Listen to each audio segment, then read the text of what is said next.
Saraya has left AEW.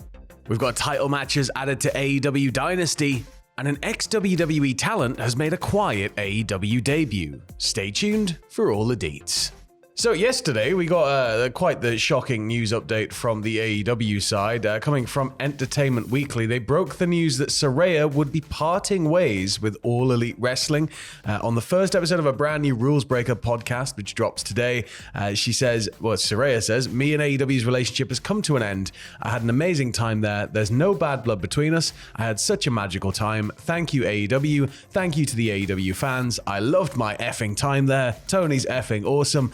And anyone that goes to work there will just enjoy their time. It's just great. And I'll miss the girls' locker room. I'll miss you, but don't be an effing stranger. You know where I am. I see some of you outside the company anyway.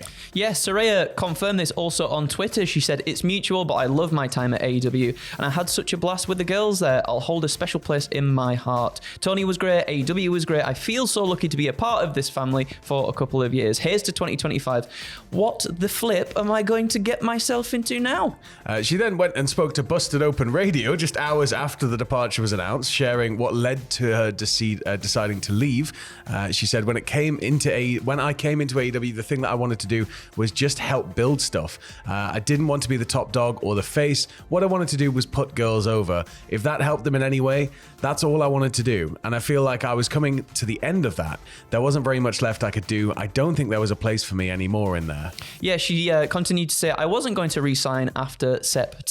I wanted to take a step outside of wrestling for a little bit, and Tony was so amazing with it. It was mutual. He was so supportive of it. He's been so supportive since I asked for time off in November. I've been gone for a minute, and I was just like, well, there's really no place for me anymore. And he wished me luck and everything, and the door is always open. I'm exploring everything else outside of wrestling. When it came to being asked about her run with AEW, she said she was happy with the stories she got because she got to hang out with wonderful women, praising Harley Cameron and Toni Storm in particular.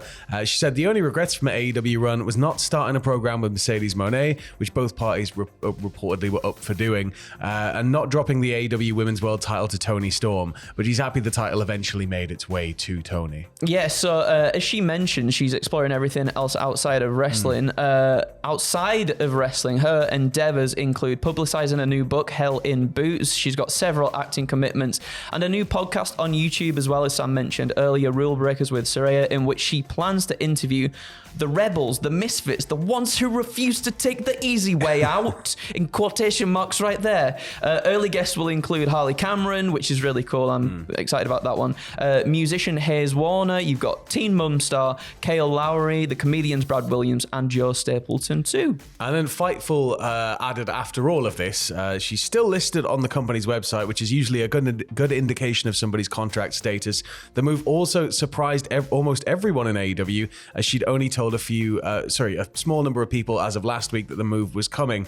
Fightful then apparently inquired with Saraya's management team for clarification, and they said that they can confirm that they've mutually agreed to part ways. Her services have been fulfilled, and we are parting on excellent terms. And then when Fightful followed them up, they were told that she's a free agent now. Now, this is it was a lot to digest there, but it's quite surprising. She's somebody who I think a lot of us thought was going to be a sort of central part of AEW when she arrived. She was sort of a massive landing for the company. Nobody knew if she was going to be able to sort of compete or get cleared to compete. Obviously, we now know she was able to, but it just feels odd. She's kind of somebody I thought would be factored into plans a lot more, but I guess the depth of that roster, it's a hard thing to make sure everybody's sort of getting featured time, right? Yeah, agreed. And like, I guess as well though, as she's saying there, she never really wanted to be the face of the company or anything like that. And she spoke previously as well about just kind of wanting to help elevate others there within that locker room. And she's spoken in interviews before about, you know, how she's done that with the likes of you Toni Storms. Like she's helped Toni become really comfortable and incredible on the mic. And now we've seen her blossom into the timeless Toni Storm persona, which is one of the best things in wrestling at the moment, and maybe ever. We shall see. And Harley Cameron too. Like Harley Cameron's really come into her own since sort of like Saraya's taken a step back. So it's nice sort of like that Saraya's able to sort of be like, well, I kind of just wanted to help people in the first place. Kind of giving back, Yeah, and then also like she understands that she doesn't necessarily need to be in the limelight. Maybe she does need to step back just to let others flourish, which is really, I think that's a really nice thing to do for new talent.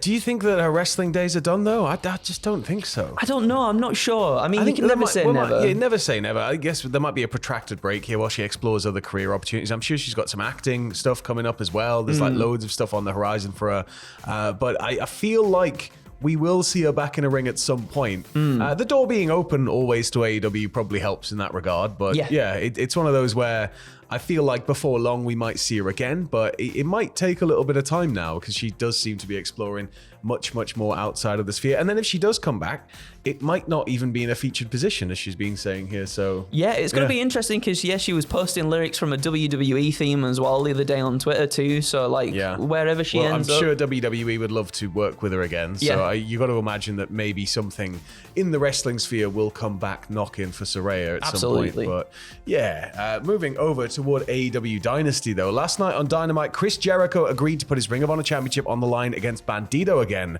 but only if Bandito puts his mask on the line too. Bandito wasn't present, however, to accept the challenge, but it feels like it's very likely to take place. But that wasn't the only championship challenge given last night. We'll get there.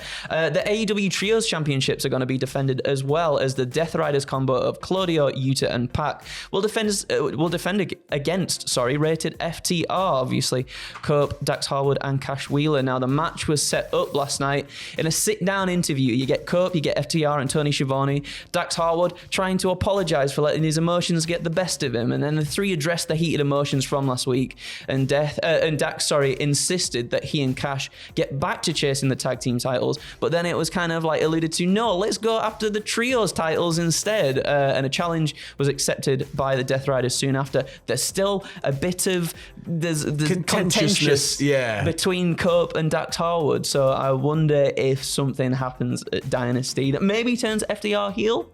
I don't know, or maybe I would like that. The swerve would be Cope turns heel, but I don't think they do that. He's been out saying AEW is really punk rock and stuff, so I think he's still going to stay face.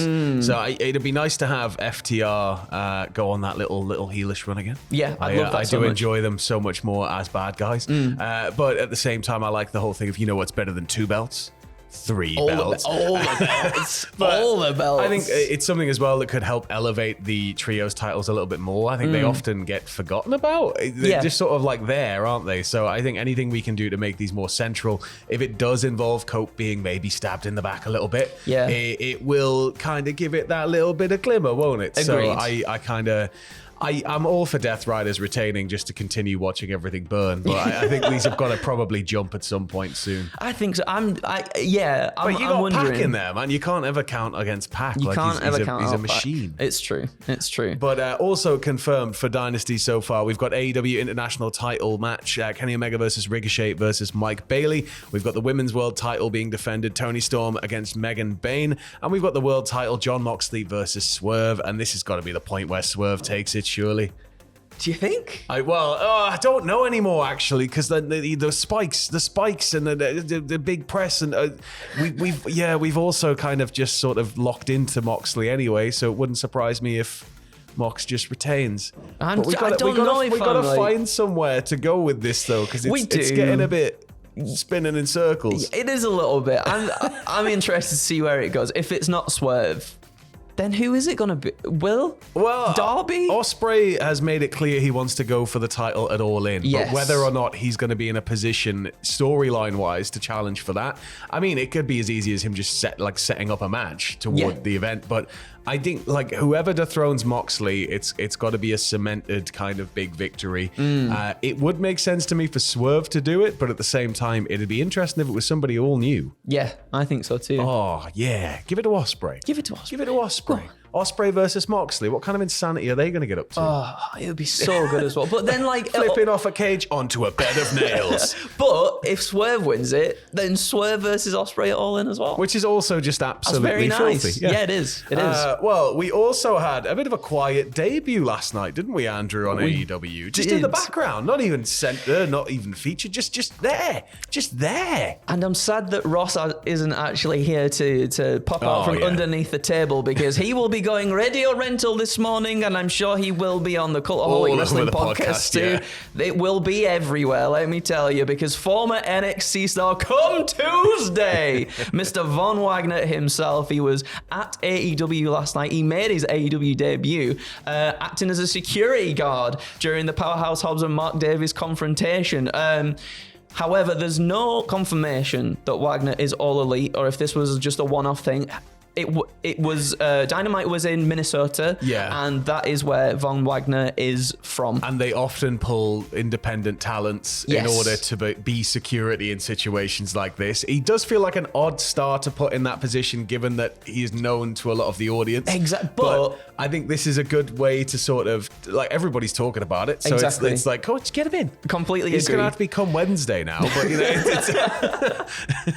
it can still work. It'll be fine. It'll be fine. But yeah, it was interesting seeing them just popping up in the background. They're all quiet, like the next major signing they bring in. It's just like Steve Blackman in the background, like just managing a merch stand or something. I would not be opposed to that. No. That'd be good. Well, that's it for your first dose of morning. I'm used to doing this on the weekend. God damn it. It is morning news. Lovely bumper weekend wrestling news is what I'd usually say, but lovely bumper weekday wrestling news. We'll be back later on with more news as and when it breaks. Just keep it here with us. YouTube.com/Cultaholic.